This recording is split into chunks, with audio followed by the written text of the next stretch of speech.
Hey everyone, welcome to this weekend Sidereal Astrology forecast. This is for December 9th through the 11th, 2016. I'm Athen, and this channel is about using the actual constellations in the sky, known as Sidereal Astrology. If you are new, be sure to check out the link down below because the signs are different. All right, so this weekend we do have the moon in Pisces on Friday, going into Saturday. So like Thursday, I think still a good time to listen. As I was saying, listen to our intuition. The inner guidance can be very strong at this time, maybe getting a bit of R&R, but all in all connecting to that beingness. And as a result, yes, we're developing, I think, a bit more acceptance. Our intuition is developing, and a greater unconditionality in general about life, about ourselves and relationships, all those good things that come from when we are accepting, when we are being. So that's Pisces, Friday and Saturday. And as you can see here, there's a lot of nice aspects actually this week and easy aspects to work with for the most part. On Friday, the sun will be getting very close to that conjunction with Saturn.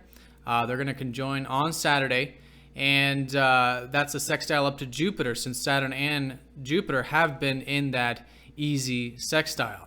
So what this essentially means is Friday and Saturday, I think it's a very good couple days to start to funnel that willpower, that focus of ours into a finite source. Because basically you've got the sun, which is our self-expression, it's the vital life force, it just shines everywhere. And then Saturn is about refining things, focusing things on a singular point. So I think a great way of working with this is to see if there can be a new chapter in our life, because conjunctions are like new beginnings, a new chapter in a yearly sense about where we can focus that willpower of ours, where we can focus that attention onto maybe just one thing, because when we focus all of our attention on one thing, that's the most productive thing we can do. That's how we get the most done. And we don't get distracted. We're not multitasking. We're just focused on getting that one thing done. So if there is something that you feel like is in your life, and do check your weekly to see which house this is for you, but something where you can really take that focused attention, focus on that one thing, for the long term, with the patience, with the discipline, but channel it into that. I think it's a great way of working with this. And in many ways too, just in general, the way we're expressing ourselves and the things we enjoy in life can be more singularly focused. And as a result, yes, we're building them. They're more constructive, we're more disciplined, and good things can certainly come from this. Now, this is, of course, all in a very watery area, so it could have to do with inner things, facing fears, accepting our weaknesses, our vulnerabilities, all of this Scorpio Ophiuchus stuff. So I think it's still, as it has been, that's what this whole lunar cycle is about, still a great time to be diving deep, doing that acceptance work, that healing work, and as a result, this can be very transformative. And even with Saturn, who's been already in this part of the sky for very long, asking ourselves, what is it that really matters most to us in life? What's maybe the one thing that matters most to us in life that we can, again, focus that attention on? And, it has that deep connection. That's the Ophiuchus, that's the Scorpio of what matters most, what's really meaningful to us, and piercing the veil to get to that truth. So that's going to be the most important aspect this weekend. But again, the sextile to Jupiter lifts that up quite a bit. Helps us see potentials, helps us maybe have a bit of inspiration, a bit of open-mindedness about this, and maybe even maybe some information coming in that could be useful, to whatever these new beginnings are, whatever this refinement is these 2 days. Then as we get into the second half of Saturday, after that conjunction, the moon will be shifting into Aries, and that's going to be the energy of Sunday as well.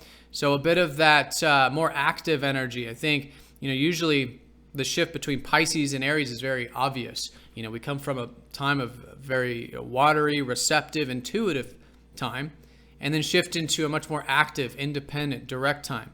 I think we'll likely feel that over the shift, over the evening of Saturday, but especially into Sunday.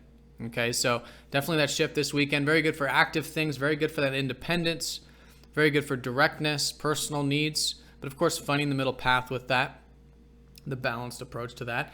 And we are going to be in the gibbous phase this weekend, which means we are building a bit of momentum from this lunar cycle. We're coming out of the first quarter earlier in the week, which is more about challenging ourselves, initiating things, and now the sun and moon are in trine, which means a bit of flow, a bit of momentum that perhaps we've built from earlier in the week. And I think going into Sunday, maybe getting into that active side of ourselves, or maybe about our goals or ambitions, things like that. All right, and I also want to mention too, although a minor aspect, Mercury is going to be sextiling up to Neptune this weekend. Again, also particularly on Saturday. So with this, I think our minds can be very receptive. I think it's a very good weekend for accepting and going with the flow. See where things take us, maybe with the routine, maybe about learning some new things. Maybe the way we're communicating is much more receptive, much more intuitive. Our imagination could be really good as well, which is also a Mercury thing. So as a backdrop, I think there is a bit of flow this weekend. There is a lot of the supportive aspects. I think the conjunction with Saturn is neutral, and it's how we utilize it, how we work with it. And again, I think focusing that willpower, focusing that attention onto that singular thing, or that that focal point, can be very powerful. And as a result, maybe seeing some potentials, maybe there's a bit of inspiration this weekend, so it'd be great to utilize it. And at the same time, maybe there's a bit of receptivity, which could also be helping us surrender everything that's outside of our immediate control. We'd be more willing and capable to live in the present moment, so to speak. All right, and then as we get into Monday, and we'll probably be feeling this a bit on Sundays, the sun's going to start to trine up to Uranus and square up to Chiron. So yeah, next week, starting off the week, it could be quite liberating, maybe expressing ourselves in new and different ways, maybe as a result of what is this refinement about that self-expression, about that focus this weekend. But certainly a shift into the more liberating side of things. There might be some healing with that, with the square up to Chiron, but that's just how it goes, right? If we want to transform and make changes, of course, it does require healing and the inner work. So that's the weekend in a nutshell. Hope you guys have an awesome one. Thanks for watching, and I'll see you all on Monday.